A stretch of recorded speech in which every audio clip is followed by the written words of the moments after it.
In terms of the impact of mortality, I think Mark mentioned this, is that we've actually seen a drop in breast cancer mortality throughout the world in every place that is applying modern cancer science, and it's changed dramatically since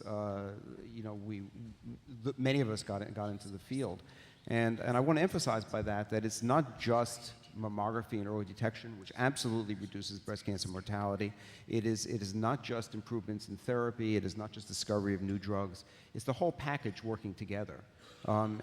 Sometimes I'm asked in audiences such as this, what's the most important part of cancer research? Is it prevention? Is it therapy? Is it diagnosis? And I say, I'll answer that if you tell me what's the most important part of the airplane. Is it the left wing? Is it the right wing? Is it the wheels? Is it the engine?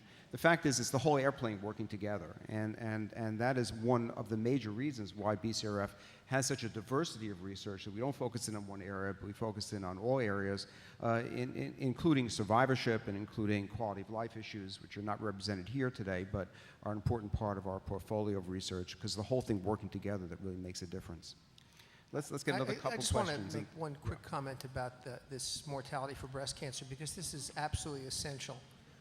The data that mortality for breast cancer is dropping are incontrovertible and should not be confused with somewhat less progress in smoking-related malignancies, which dominate. More women die of lung cancer than die of breast cancer, and the progress in lung cancer is vastly less impressive.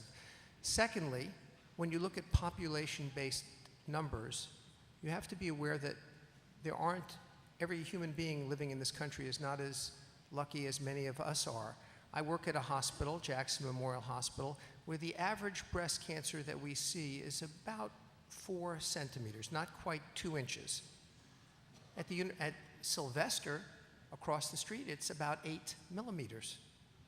And that reflects inability, lack of education, lack of economics, and lack of resources. When people have those kinds of breast cancers, they often won't do as well, as I'm sure you all know. So I think you need to be very careful about this.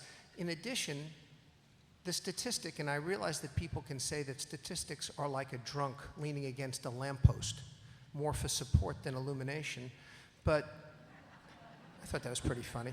But the point here is that if you are diagnosed with breast cancer, the question you're of course interested in is what will happen to me? And your odds have improved dramatically.